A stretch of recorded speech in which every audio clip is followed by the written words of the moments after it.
Conjuring 2. Let's talk about it. So The Conjuring 2 is the follow-up to the very successful 2013 movie The Conjuring. And like its predecessor, this movie is based on true events, and it follows Ed and Lorraine Warren as they travel overseas to deal with a case that may rival what they experienced at the Amityville house. And to preface, I'll say that I actually really liked the first Conjuring movie. It's a really great haunting, ghost, possession movie. It almost feels like a period piece. And considering that most horror sequels are from hunger, The Conjuring 2 is actually a really solid follow-up to the first movie, albeit not as good of a film, but it has all the scares that the first one had, maybe even more so. So that being said, let's get into the good and the bad, starting with the good. Once again, this movie has two storylines running parallel to each other that eventually merge in the third act of this film. The first storyline is the Warren story, the second one is the family that's being haunted. But at its core, the primary story going on here is that of the Warrens, played by Patrick Wilson and Vera Farmiga. And once again, they both give incredible performances and have incredible on-screen chemistry. It's no surprise to hear that they're really good friends off-screen. And as for the family being haunted, all the actors give solid performances, in particular the daughter being haunted, and thank God for that, because if she doesn't give a good performance and a believable performance, this movie would be absolutely laughable. And thanks to the writing and the impeccable direction by James Wan, this movie is legitimately terrifying. But be warned, there are a ton of jump scares in this movie. I mean, they are all over the place. Now, to be fair, these are very well developed, well executed, and surprising jump scares. I mean, I might know that a jump scare is coming, but exactly when it occurs and how it's delivered always surprised me. It being said that these are really great quality jump scares doesn't change the fact that there's an over-reliance on them. And kudos to the cinematographer and all the people who are in charge of the lighting for this film. The lighting is unbelievably well done. There's so many times where you enter a room and you see that the walls are lit, but the corner is pitch black, and you never quite know if there's something just sitting there waiting for you. Oh yeah, and the fact that this movie has the scariest nun I have ever seen in a movie definitely amplifies the horror. And if you're looking for more scares, stay for the end credits, because they show some real footage of the actual events that occurred during this case, and it's terrifying. And now let's get to a few issues I had with the movie. First of all, I already mentioned it, there's way too many jump scares in this movie. There's just too many. Come on, James. And I gotta say that the story behind the ghost and the demons and everything else going on behind the scenes is a little contrived. During most of the movie, we're being told why these hauntings are actually happening in the first place, and at the last minute, there's this twist that tries to link the Warrens with this haunted family, and it just seems really forced and really unnecessary. And without spoiling anything, there's a character in the film called the Crooked Man, and the presence of this character makes no sense whatsoever. It really feels like they just jammed this character into the movie when they were doing reshoots of the film just to artificially add more scares. And lastly, there is no good reason for this movie to be more than 2 hours long. In fact, you know what, take out the Crooked Man scenes, that'll take us down to 2 hours. But overall, I thought this was a really strong follow-up to the first Conjuring movie, and you know what, I walked home and I was scared, I got home, I was scared, I got to bed, I was scared. So it did its job. But for the love of all things holy, please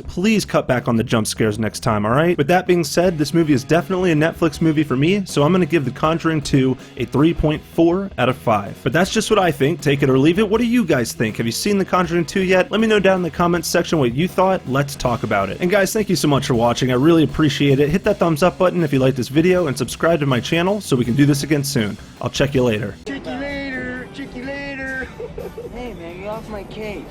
Oh man. Chicks don't want to hear that shit.